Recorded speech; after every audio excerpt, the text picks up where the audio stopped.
Sera,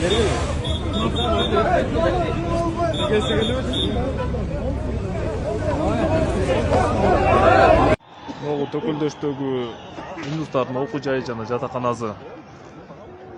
Элдин баары общагаларга кетти.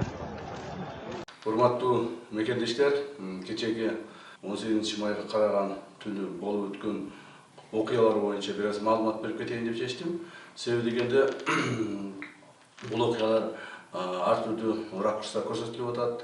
Эми азыр технологиянын заманы болгондон кийин баардыгынын колунда эгерде көчөдө бир 100 адам жүрсө, 100 адамдын баардыгынын колунда соткалары бар, алар оператор бардыгы ар түрдүү ситуацияларды көрсөтүп атышат.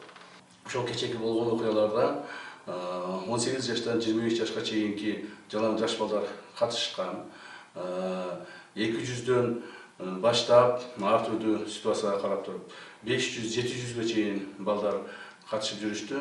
Жана ошол балдардын негизги талаптары бул ушул биздин мамлекетибиздин тегерегинде иштеген, жанагы башка мамлекеттен келип иштеген мигранттардын көбөйүп кетүүсүнүн негизинде. Бул Бангладеш, Пакистан, Индия, Египет жана башка өлкөлөрдөн келип окуган студенттердин, алардын кылган жумуштарынын өтө көп болуп кетишине байланыштуу болгон. Бул балдардын, кечеги чыккан балдардын койгон талаптары да кайсы бир деңгээлде туура деп эсептеймин.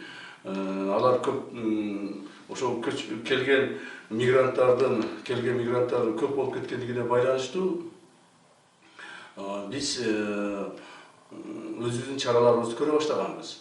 Мына жакында эле ошол апрель айынын башында болуш керек.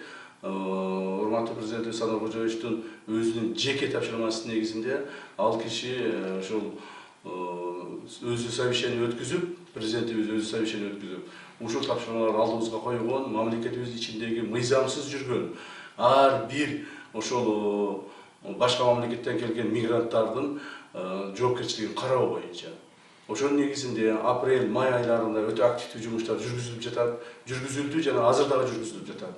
Күнүнө жок дегенде 20-30дан 50дөн ошол мыйзамсыз жүргөн мигранттарды биз таап чыгып, жана аларды мамлекеттен чыгаруу аракеттерин көрүп атабыз.